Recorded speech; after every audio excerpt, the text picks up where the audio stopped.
தாயோடு வாழ வேண்டுமானால் பசுப்பாலினாலே அபிஷேகம் செய்தால் இறைவனுக்கு அபிஷேகத்துக்கு கொடுத்தால் தீர்த்தத்துக்கு கொடுத்தால் நாங்கள் நீண்ட ஆயுளோடு வாழலாம். என்னுடைய அம்மா தீர்த்தமாடுகிறாள் என்றால், கருணை நாயகியால் தீர்த்தமாடுகிறாள் என்றால் நாங்கள் ஆயுள் அதிகரிப்பாக வாழப்போகிறோம். அதனாலேதான் சொல்லுவார்கள், எவ்வளவு திரவியங்களினாலே அபிஷேகம் செய்கிறோமோ அவ்வளவுக்கு அவ்வளவு இரட்டிப்பான பலனை அகிலமாடுகிற தேவி பெறுவாள். அதனாலே இன்றைக்கு தீர்த்தமாடினால் எங்கள் வாழ்வு எல்லாம் சிறப்பாக, அதாவது ஆயுள் கிடைக்கும் என்று சொல்லுவார்கள். குடும்ப ஒற்றுமையிலே நிலவும், குடும்பங்கள் பிரித்திருக்கிற குடும்பம் எல்லாம் ஒற்றுமையோடு வாழும். அதே போல இளநீரினாலே அபிஷேகம் செய்தால் இப்படி ஒவ்வொரு திரவியங்கள் பாருங்கள். இன்று காலையிலே எடுத்த முக்கோடி தேவர்களுக்கெல்லாம் அருள்ப்பது பசு. பசு கோமாதா குலமாதா என்று சொல்லுவார்கள். அந்த பசுப்பால் பஞ்சகுவியங்களிலே பசுப்பால் என்பது பெரும் திருவருளை தருவது. பசும்பால் புண்ணியம், அதாவது புண்ணியத்தை சேர்க்கக்கூடியது. அந்த பசுவினுடைய பாலினாலே அபிஷேகம் இடம்பெறுகிறது.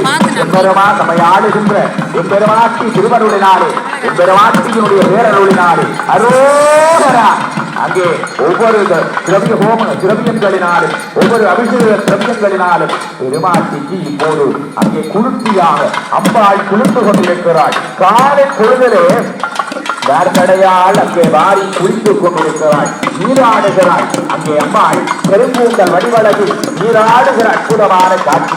என்ன ஒரு அழகு, எத்தனை அழகு! கொள்ளை கொள்ளும் அழகிலே பட்டுப்பீராம்பர நாயகியாள் அங்கே ஒரு குடம் நீரெடுத்து நீராடுகிறாள், 2 குடம் நீரெடுத்து நீராடுகிறாள், 3 குடம் நீரெடுத்து மூலகும் காக்க வல்லவா உங்கள் முத்துமாறி தீர்த்தமாடுகிறாள். அடியவர்களே, உங்களை காக்க வல்ல அம்பாள், உங்களை காக்க வல்லவள் தீர்த்தமாடுகிறாள், தயிரினாலே தீர்த்தமாடுகிறாள். என்னென்ன திரவியங்கள் எல்லாம் அம்பாள் மனம் பொழுது தீர்த்தமாடுகிறாள் அல்லவா. நாங்கள் நினைத்ததை எல்லாம் பெறுவதற்காக உங்கள் புவனமாதா தீர்த்தமாடுகிறாள். நாங்கள் நினைத்து அம்மாவை வேண்டினாலே கோடான கோடி வரங்களை உங்கள் கற்பக நாயகி நமக்கு தந்திடுவாள். அந்தந்த பிரச்சனைகள் எல்லாம் தீர்க்க வேண்டுமானால் அம்பாளை நாங்கள் குழுவிக்க வேண்டும். உலகமாடுகின்ற உத்தமியாய் கேட்கும் வரங்களை எல்லாம் அள்ளி கொடுக்கின்ற பத்தினியாய் தீர்த்தமாடுகிறாள். அடியார்களே, சுத்தமான பசும்பாலிலே இன்றைக்கு தீர்த்தமாடுகிறாள் என்றால் எங்களுடைய ஆயுளை அவர் கொடுக்கப் போகிறார். ஆயுள் பெருகினால் தானே சந்தானம் வாழ்ந்து கொள்ளும். அதே போல குடும்ப ஒற்றுமையும் குடும்பமும் கிடைக்க வேண்டுமானால் இளநீரினாலே அபிஷேகம் செய்து கொள்ள வேண்டும். நல்லெண்ணெயினாலே அபிஷேகம் செய்தால் பிரச்சனைகள் எல்லாம் தலையெடுக்காமல் அதை காத்திடுவார். இப்போது எம்பெருமாட்டி திருவருளினாலே மாம்பழத்தினாலே சிறப்பாக பெருமாட்டி அங்கே திருவருளை தருகின்ற மாம்பழத்தினாலே எல்லாம் திருவருளை தருகிற அம்பிகை அங்கே தீர்த்தமாடுகிற காட்சியை பார்க்கிறோம். பஞ்சாமிரத்தினால் அபிஷேகம் செய்ய உடல்நலம் மட்டுமல்ல செல்வமும் பெருகும் என்று சொல்லுவார்கள். அதே போல அம்பாளுடைய திருவருளினாலே நம்மை காக்கும் தேவி, உலகடந்த தேவி, மங்களமும் ஆரோக்கியம் பெருக அற்புதமான தேவி தீர்த்தமாடுகிறாள். என்னென்ன பலன்களை கேட்கிறோமோ அந்தந்த பலன்களை பெறக்கூடியவனாக பெருமாட்டி தீர்த்தமாடுகிற அற்புதத்தை பார்க்கிறோம். மாம்பழம் சுவை நுழைத்தது. அதனாலேதானே எல்லாம் வல்ல மாம்பழம் எலுமிச்சம்பழம் காட்டினாலும் கோடம்பழத்தினாலும் அம்பாள் தீர்த்தமாடுகிறாள். அற்புதமாக உலகளந்த தேவி, மங்களம் பெறுகின்ற தாய், எங்களையெல்லாம் காக்கின்ற அற்புத தாய். என்னென்ன வேண்டி மனதிலே இருக்கிறோமோ இனம் முடியாத பயத்தை எல்லாம் நீக்கக்கூடியவள். மனதில் இனம் முடியாத பயத்தை நீங்க எலுமிச்சம் காற்றாலே அவள் தீர்த்தமாடுகிறாள். கோடான கோடி பலன்களை பெறுபவள்.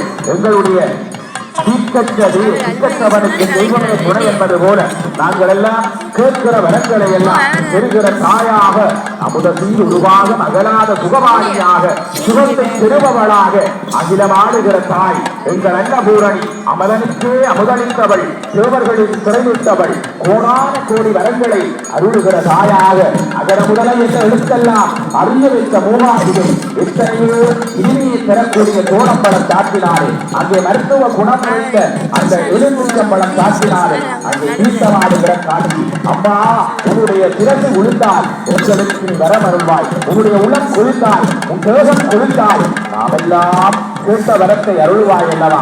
கோடான கோடி வரங்களை அள்ளித் தருகிற நல்வயம் பதியால் கோடி நலத்தை பெறுபவள். பாருங்கள், இதோடு செல்லுகிற பறவையினம் கூட ஒருமுறை பார்க்க வேண்டும், ஒருமுறை பார்க்க வேண்டும். கோடி நன்மையால் தீர்த்தமாடு நடமாடுகிற அற்புதத்தை கண்டுகொள்ள வேண்டும் என்று தேடி தேடி அந்த புதிய நாயகியின் ஏழழகை கண்டுகொள்ளுகிற காட்சியை பார்க்கிறோம். காலை பொழுது செவ்வான புலத்திருக்கிறது. பிரம்ம முகூர்த்தத்திலே எழுந்தருளிய தாய் அற்புதமாக ஆடிப்பாடி ஆனந்தமாய் அடியவர்கள் கடிதமாக ஒவ்வொரு வீடுகளிலும் பூரண குப்பம் வைத்து அங்கே மங்கள விளக்கேற்றி அவ்வாறு வரவேற்று இருக்க அன்னை வங்கக்கடல் நோக்கி விரைந்தாள். வங்கக்கடல் அவன் தம்பியவன் ஆடுகிற மண்ணல்லவா, அந்த தம்பியவன் ஆடுகிற கடல் அல்லவா. பார்த்த கடவுள் பரந்தாமன் அங்கே வள்ளிபுரத்திலே சக்கரத்து ஆழ்வாராய் குடிகொண்டு அருள்கிற பெருவான் அவதரித்த மச்சவதாரம் எடுத்த அந்த வங்க கடல் அல்லவா. எனவே அற்புதமான ஈழமணி சிவபோம் என்று திருமூலர் சிவபோம் என்று திருமூலர் வர்ணித்த நம்ம ஈழவட நாட்டின் வடமராட்சியிலே அற்புதமான வங்கக்கடல் வடமுறையிலே தென்னாள் உடைய சிவனை ஊட்டி எந்நாட்டவர்க்கு மறைவாகூட்டி என்று அந்த நாமத்தை சொல்லுகிற இந்த ஈழவட நாட்டிலே அற்புதமாக இப்போது கருப்பினாறு அடியவர்களை கருப்புச்சாறு புலிகளை அகற்றி ஆரோக்கியத்தை தரவல்லது.